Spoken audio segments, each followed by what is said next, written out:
On this episode of Black in the Stacks, I talk with author J.E. Thomas about her love of literature, how she pivoted out of her communications career, and her latest publication, The AI Incident. The book follows Malcolm Montgomery, who has developed a plan to finally get adopted before it's too late. But then, on Visiting Professionals Day, his new school invites the head of Colorado's fastest growing artificial intelligence company to give a presentation, and events are set in motion that create the incident. J.E. Thomas loves great food, fun-loving pets, and friendly people. She writes middle grade and YA books featuring those who have a lot to say, but don't often take center stage. And a fun fact about her, she always includes the name of at least one of her dogs in every story. How are you doing? I'm great, thank you. How are you? I'm doing well. Thank you for asking. Thank you for joining us today. I'm so excited. Thank you for inviting me. I'm excited. I'm probably more excited than you are. So if I squeal uncontrollably, just edit that out. That's fine. You know what?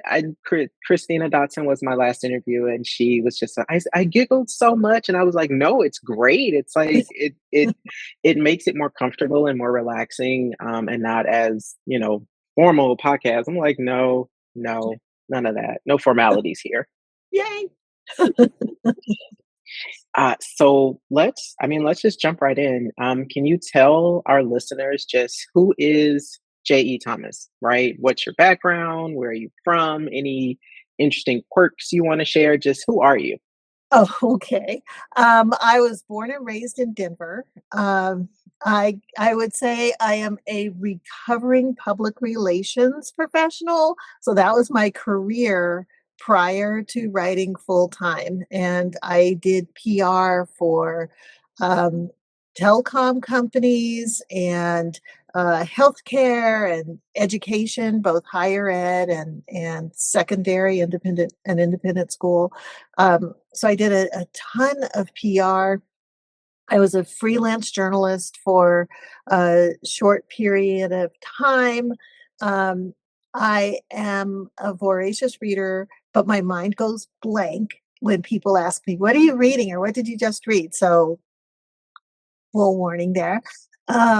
Let's see. When I was a child, I went to a school where we would get little cards in the summer that we were supposed to write down the names of 8 books that we would read during the course of the summer. And, our library, mine was the Ford Warren Library, was walking distance from my house. It was about 3 or 4 blocks from my house.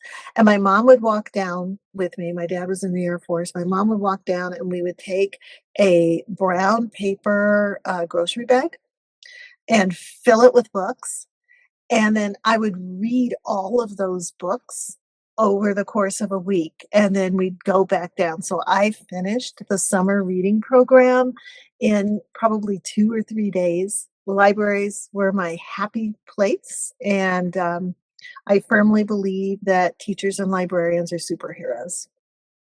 You hear that, everybody? We are superheroes. Absolutely. That's pretty cool. Yeah, I think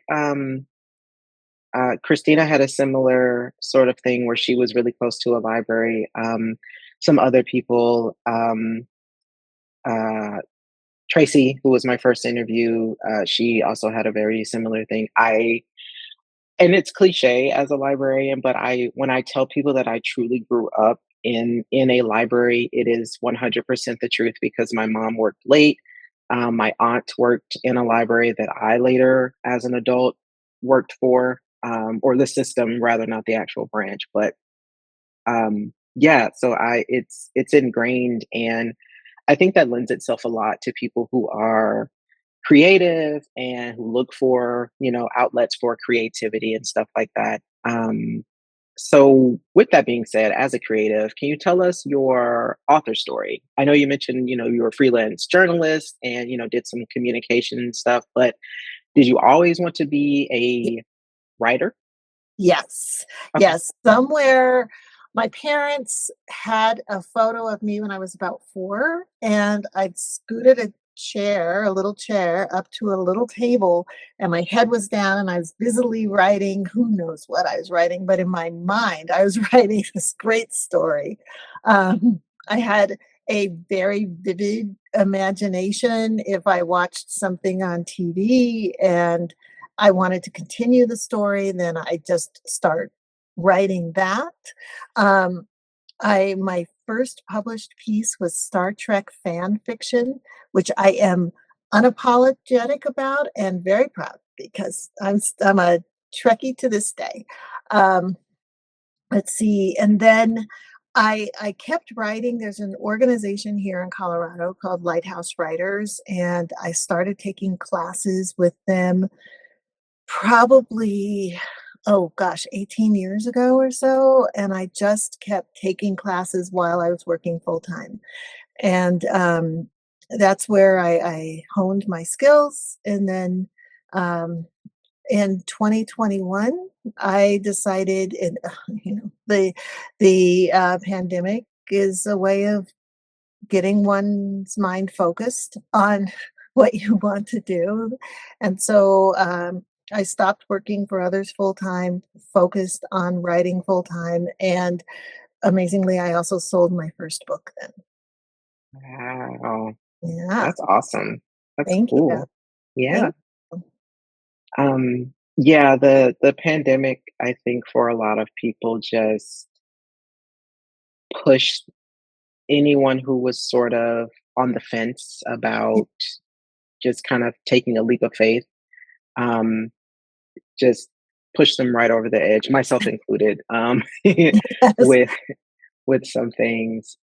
But yeah, that's been sort of a recurring theme as I've done research for this podcast, as I've interviewed people that, as people of color, we sort of, at least for me, I grew up very much in a you go to school, you go to college, you get a good job.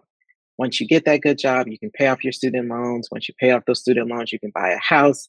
And I am of a certain age. I don't dare ask or share my age unless it's absolutely necessary. But I'm old enough that when I was in probably middle school still, that the card catalog for books was the actual cards. Yes, Yeah, with the little drawers and with the the little gold handles that you would pull out. Yes. yes, and they were so well crafted. Like I do like estate sales are my thing now. Like I go and just mostly for vinyl records, but I also get furniture too. And one store like acquired one from a school, and I had no way of getting it like home. I Mm. had nowhere to put it or anything like that. But I really wanted it for just nostalgic purposes. I had nowhere to put it though, so it just. But I'm still looking. Um, but yeah, I think I think that having an unfortunate event like the pandemic does kind of force you to look at things and put them in perspective, um, and take those risks. Mhm. So um, was it a scary thing for you to no longer work for people and kind of focus on your dreams? Um, I don't I don't know that it was really scary. I think it was scarier to imagine not doing that. I was with my mother as she died. So I was literally there as she was taking her final breath. And she as we grew up, my I have an older brother, and as we were growing up, she would talk about all of the things that she wanted to do and she would put them off. She said, "Well, I'm going to do that next year. Or I'll do that tomorrow, or I'll get to it sometime." And there was a point during that process, probably a few weeks before she died, um, and likely even before, where she realized that she didn't have any more tomorrows, and those things that she had put aside would never happen for her. And for me, writing a book was number 1 on my bucket list. And I couldn't not take that chance because I didn't want to be in that position where I realized that one of my great dreams wasn't going to happen. Yeah, yeah. Wow. Wow. Um, so going back to earlier where you mentioned your career in communications, um, what is, I guess, an unexpected skill or lesson that you learned in that previous sort of life that has come in handy now that you are a full-fledged writer? I can take feedback, constructive feedback on writing. I can definitely take that. I remember once during my early days when I was still working for the phone company, the telecommunications company, I wrote something, who knows what. It was probably like a treatise on the importance of the rotary phone or something equally exciting. And I thought, okay, I've nailed this. And I took it to my boss, who maybe a day later brought it back and it was just bathed in red. Just the just everything lined out. And so I did what, I think was par for the course during that stage of my career. I was young, so I went up 2 flights of stairs to a restroom on a different floor and closed the stall, put my feet up so nobody could tell I was in there, just sobbed, and then went back downstairs and said, "Okay, I'm I'm ready to talk about this." And then years later, probably, around 2022, after the first book had come out, I called, or maybe it was 2023 because I think it came out in 2023. I called her and I said, "Thank you," because as painful as that experience was, um, it taught me how to listen when somebody came to me with good intentions and gave constructive feedback. So that was one of the lessons that I Hmm. Yeah. And I think there's a big difference between constructive criticism and then criticism for the sake of um, belittling someone or reminding someone that they are in a subordinate position, which has happened to me. learned. Um, but I've also been able to sort of take that um, and use it as motivation. Mhm. Um, so I guess that's my unexpected skill, because I launched a podcast after just doing one other one in a previous career. Yes, Um, you did, and it's good. I know we were talking about this before you hit record, but I am really enjoying your podcast. thank you so much. Um, so yeah, so we mentioned the first book, Control Freaks, right? Mhm. Um, that was your first one, but we're here to talk about your second book, which came out this month, if I'm not mistaken. Yes. Correct, yes, July Yeah, 8th. July 8th. Wow. Okay. So, yeah, without giving too much away, can you tell our listeners what your second book, The AI Incident, is all about? Yes, it is about a battle of wits between 12-year-old Malcolm Montgomery, who is the unluckiest kid in Colorado foster care, and Francis, who is an autonomous AI-powered robot that was brought to the school to raise test scores and has realized that the most effective way for it to do that is to take over the school. So, it's I really like it. It's a quiet book in a noisy time.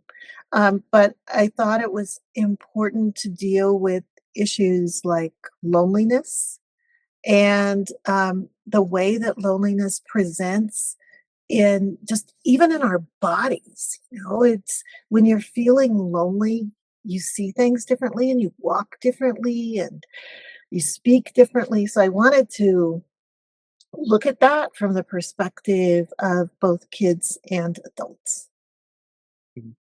Yeah. And that's one of my questions too. So I guess we'll just continue in that theme around loneliness. So Malcolm, as mentioned, is the main protagonist. So beyond his journey, which other character in the book would you say embodies either a different facet or a different experience of loneliness?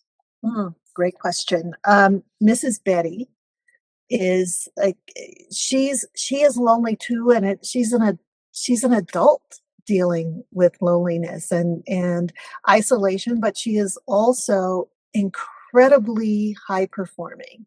So she's excellent at what she does. She just struggles with how do you connect and how do you let your guard down, which is something that I think is incredibly easy to do. I know I do it, and it's just it can be so hard to realize that your guard is up, and then when you do, to make that conscious decision to let it down. And then some of the other kids in the school, I experience loneliness as well. There's the supporting character Tank, who all he wants to do is solve the problem of algae in the ocean, and because he gets it on his hands and he gets the stinky soap on his hands, nobody will sit with him or talk with him, not even his twin sister, who was born with a birthmark that looks like a tiny little footprint on her forehead, and she blames him for that. So everybody's feeling a little lonely.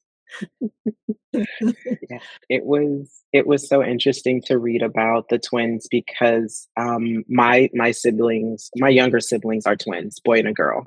Oh, Um, yeah, yeah, and so it was interesting to kind of, read about them and their, like, dynamic and stuff, and I could pick up on, like, little things like, "Oh, I guess this is, like, a thing that all boy-girl twins kind of experience when they interact,"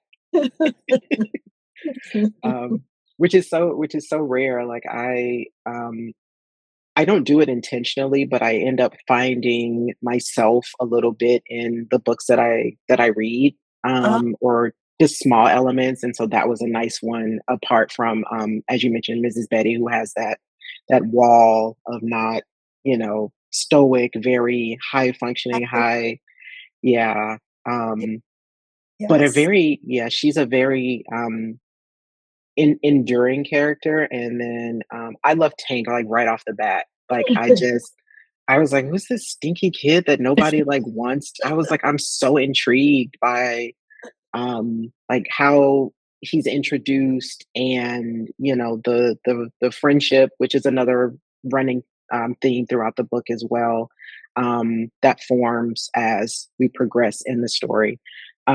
So while we're on, like, the subject of friendship and everything, the book explores, like, AI becoming a friend, Yes. so to speak.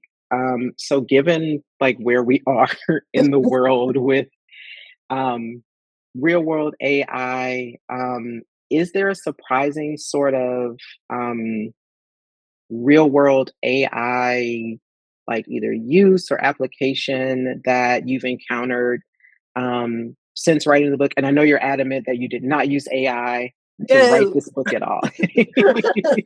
I did. And here, nobody else can see this, but I'm holding up my little placard from Authors Guild saying human authored.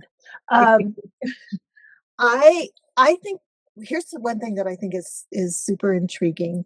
I think that authors, particularly those of us who delve in science fiction, perceive things or anticipate things before they actually happen. When I there and there's I should preface this by saying there's usually about an 18-month window from the time you sell a book to the time it actually comes out. So if you roll the clock back from 2023 to 2021, when I sold Control Freaks, there's an element in Control Freaks where the main character, Doug, creates a software program that he calls the Doug app that will scour the internet and write homework papers for other kids, particularly his stepbrother, that They admit, "No, it's kind of bland. It's not always accurate," but so that happened before the big introduction of ChatGPT. I think there were murmurings about it, but it hadn't gotten as huge as it had. And then with the AI incident, roll the clock back, and I really wasn't aware of stories where school districts or schools were looking at ways to bring in AI to fill the role of teachers. And then I remember I was in the editing process and I read this article about, I think it was a school district in Arizona, I believe, um, that was looking at a new program where kids would go to school 2 hours a day online with an AI tutor, and then they would have guides, who would work with them, like human guides, work with them afterwards on things like entrepreneurship and public speaking and the like. And, it's like, well, here we are. I'm not even gonna tell you what I'm envisioning now for my next book, but it's pretty wild. Well, I'm gonna ask, is it going to it was later in the episode, but is what you're envisioning sort of a sequel to the AI incident or no? No, this one will be for adults. I'm going Oh, to yeah, okay, yeah. okay. Yeah, it's funny you mention, that I guess you can call it an educational company out of, Arizona. If I'm thinking it's the same company, they had a job open, and I think it was, like, one of those, like, super late, "I'm up, let me just get on, see what's out there," kind of a thing, and I looked, um, at it, but then I read more about the company, and I was like, I don't know how I feel about this. Yeah, I yeah. don't I don't know how well, and I'm a parent. Like, I don't know how well it would sit with me that my child is learning, so to speak, from a machine that is also learning my child. And I'm not I enjoy elements of science fiction. Like I was very much into like some of the early like sci-fi channel shows Mhm. and stuff like that. My husband is a huge like Star Trek fan too. His favorite captain is Cisco. So it's Oh, Ben yeah, Cisco. yeah. Yeah, yeah.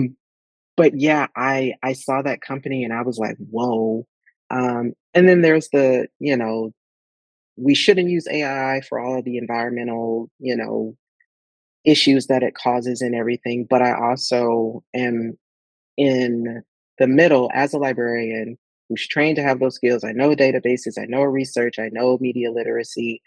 Um, but I also know that if you don't embrace these new technologies, you will get left behind. Yeah. And it is a constant sort of back and forth um everywhere, honestly, even in my full-time work, about whether or not to use it. I think again with anything that is new and emerging technologies, safety is number one. um Educating yourself on it, on the pros and cons of it, is number two, and then number three, realizing once again, if you don't adapt, you will get left behind in that. Mhm. Um, and I think this book is a good sort of, I would classify it as like a middle grade Mm, novel. mhm. Um, it does a good it's a good example of, as you mentioned, what is happening right now in the real world and in schools and in education. Um, there are a lot of college students right now that are using GPTs to complete their assignments. And that is scary because some of them were like pre med. I'm like, you can't. I was like, I know. I was like, again. a certain age, like, I'm getting up there and these new doctors are coming, and I'm just like, "Yeah, you know, I've had this, like, headache and this and that," and they're like, "Yeah, yeah, 1 second." They whip out an iPhone and like, "Hey, Siri, like, ring Yes, yes, she's got headaches and, like, dizziness. What is that?" You know, like, I can that yeah, yeah, that yes. It makes me wonder, if I were getting surgery and my doctor came in, the surgeon came in, I'd want to know a few key things. For instance, have you done this before yourself with your hands? And if you are using robotic assistance, which I suppose in certain surgeries can increase or improve outcome, if the power goes out, can you do it yourself? Like, are you going to look into my abdominal cavity and go, hmm, what is that? Is that an appendix or is that a liver? I really don't know. I those are those things that I wonder about, and also, there's the whole issue of reading stamina that is definitely, a concern, I think, now with kids who and college kids who literally cannot focus through a book. I've read some articles by college professors who say that they can give an excerpt, but they cannot assign an entire book because their students can't read through it. And that's a critical issue, I mhm, think. I yeah, think. I I agree with you about you have to understand the technology, you have to embrace the technology or you will get left behind. But I also think that, there's a difference between being a consumer versus being the innovator, and that's one of the things I liked about the character in, Control Freaks of he programmed things himself, he invented things himself, and what I definitely hope is that as we see the problems with certain iterations of large language models, that we step in and say, and I don't mean me, but I mean that others step in and say, okay, let's build our own. yeah, Let's make our own. Yeah. yeah. So getting back to the book a little bit, would you consider yourself, um, an outliner or someone who just kinda writes and writes and writes and writes and writes and then goes back and edit it? Or how do you the, fall within that? the pantser or the plotter Yes, sort of yes, thing. correct. Um, I panic when I'm staring at a blank page. I just I find it intimidating and terrifying, and I struggle with that. So I do a lot of planning in my head, and then when I get to the point that I can envision the characters in there and I can hear them talk, I can maybe dream about them. I feel as though I'm ready to outline the book. And um, then I will start. I use an app. It's called Word Keeper, I believe. That I'll say this is the length of this book. This is when I want to get it finished, and then it says, "Well, you have to write 1,500 words a day." Yay! Uh, and you have to write 7 days a week to meet your deadline. But that is very helpful. There is also a Denver-based author. She's amazing. Her name's Carlene Bryce, who's written a number of books, including one, Orange Mint and Honey, that was turned into a Lifetime movie. But, she and I will text in the mornings when we're both in the thick of it at, say, 5 or 5:30 and ask, "Are you up?" "Yes, I'm up." "Are you writing?" "Yes, I'm writing." And there's that accountability, that fun accountability that is helpful. Were there any sort of breakthrough moments, while you were drafting, the AI incident that kind of shaped the story's direction or a specific character's, like, story arc? Mhm. I work with in my humble opinion, the best editor in the world. His name is Nick Thomas, no relation. But I guess it's something about that lad's name, the surname. But um, he is the sort of editor that does not send an editorial letter that says, change this, change that, do this, do that. Instead, he's very good about asking questions. What is this person doing right now? I can't see them. How are they moving? And that those questions helped me really understand characters like Malcolm better and Mrs. Betty better. So I could envision how they were walking through the world at any one point. Yeah. Um, I I've said this sort of offline, but I'm saying it on the record. I cannot stress the importance of having a good editor when it comes to writing. I've had the pleasure of meeting probably about two or three really prolific editors who've edited some of my Mhm. favorite books and just, brief conversations with them. And the way that they invest themselves, not only in the book that they're editing, but in the author of it as well. You can really tell that they have a passion for the work, and that they care, and it's not just another job to them. Yeah. And I've read some books where I was like, "Oh, I don't think your editor likes you very," or if you had an editor at all. But yeah, yeah, that's interesting. His approach with asking questions. I don't think I've ever heard of that before. That's really interesting.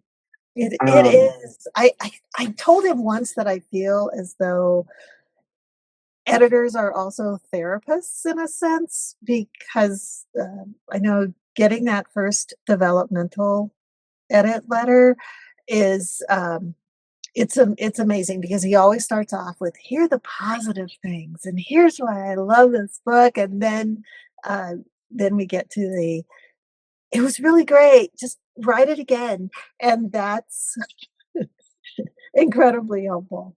yeah.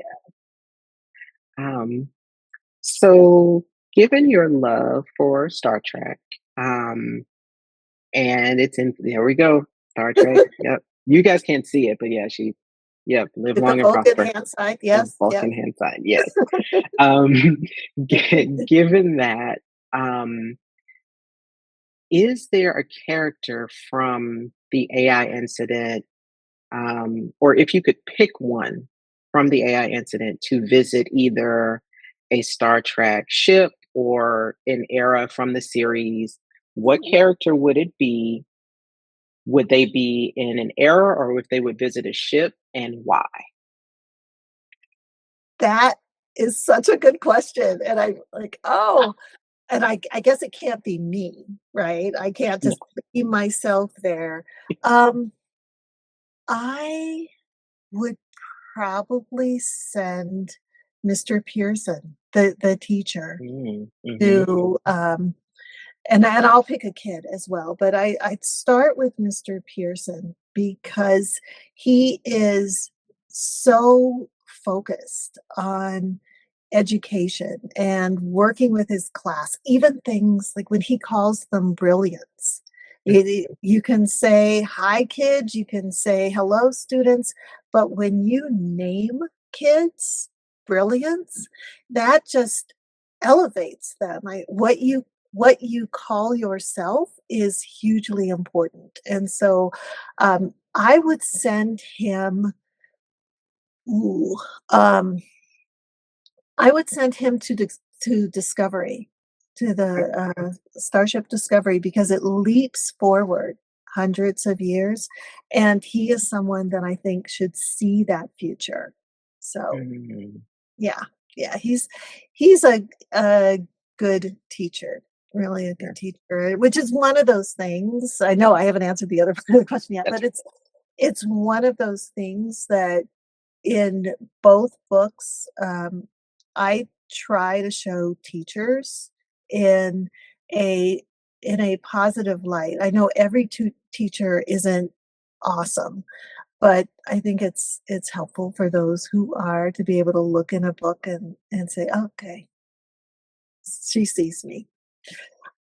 In terms of the kids, I would send Tank to, the oh gosh, I which movie is it? It's the movie after The Wrath of Khan, the original Wrath of Khan.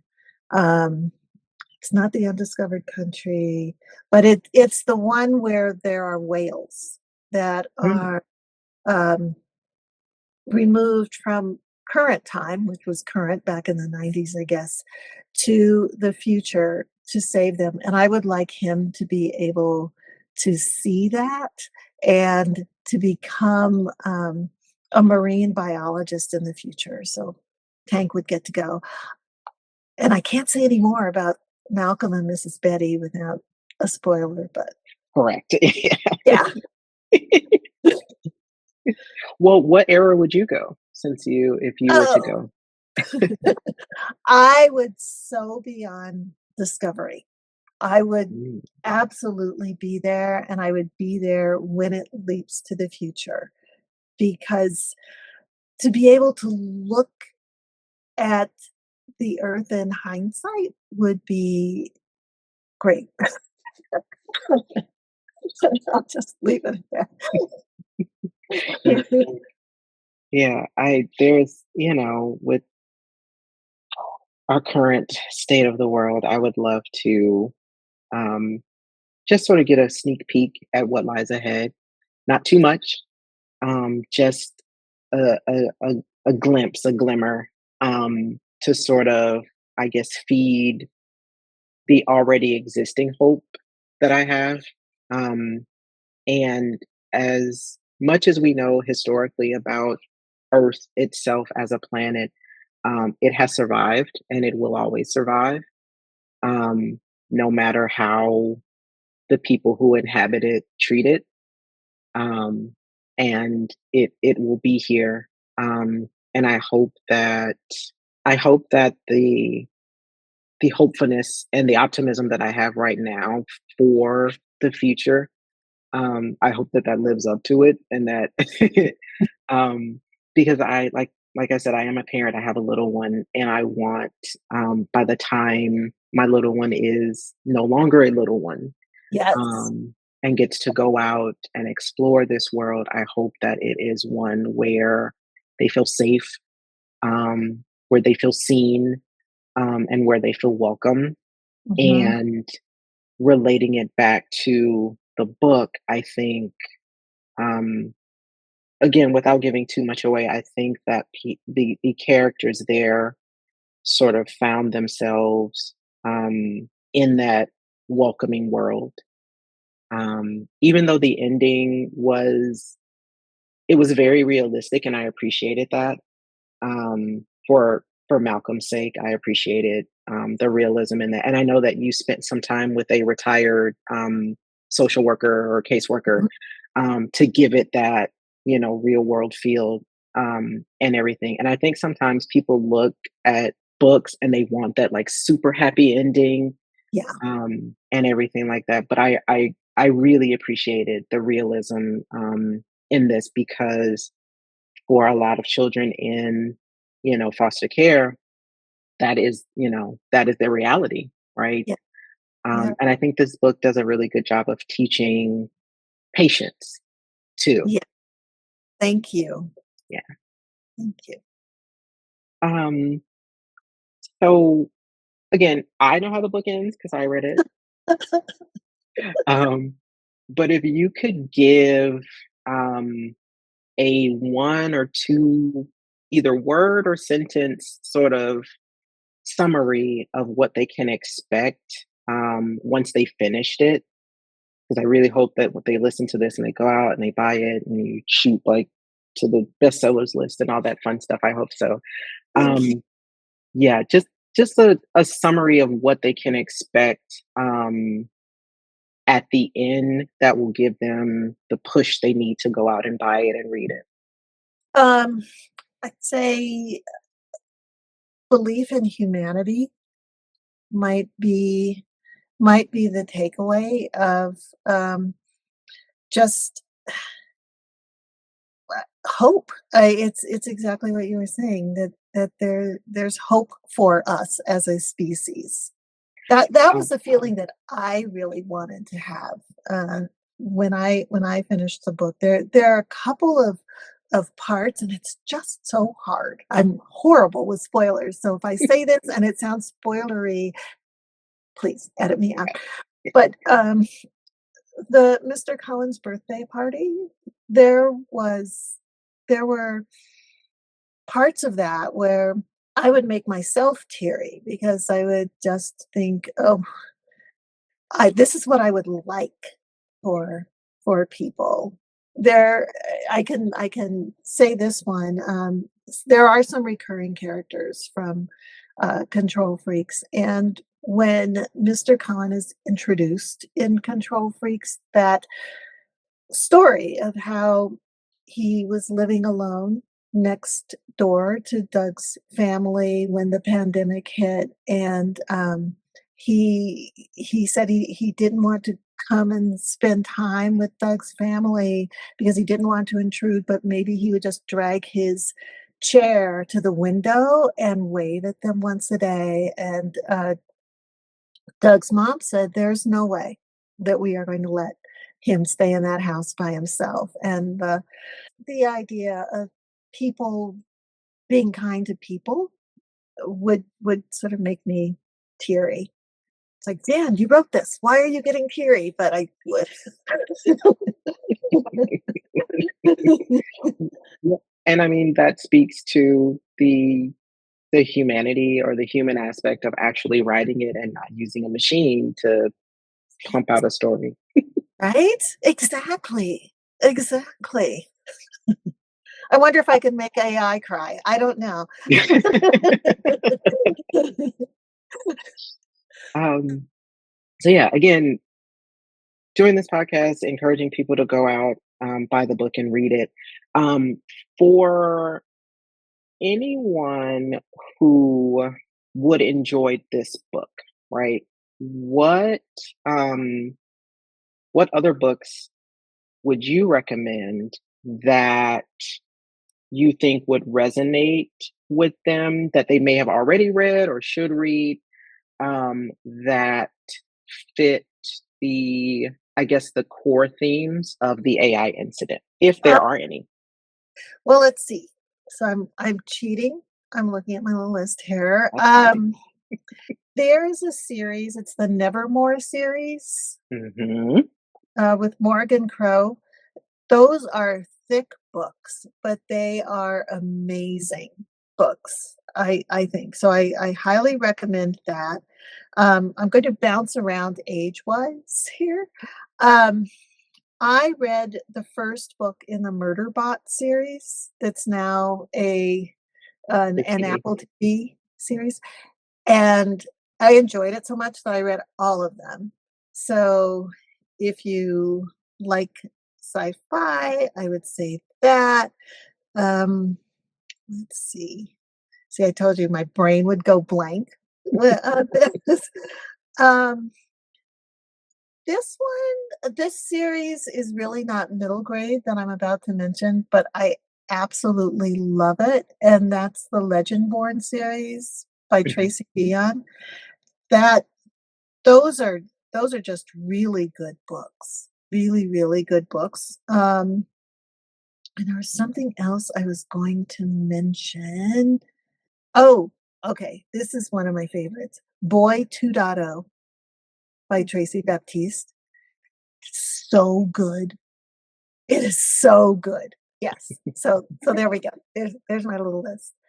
I don't I don't think I've heard of that one before. I'm gonna have to remember that and check it out. Oh, it's good. It's another boy who's in foster care, but and it's sci-fi. It's literally one that I sat up all night and read. Thank you, Mhm. Tracy.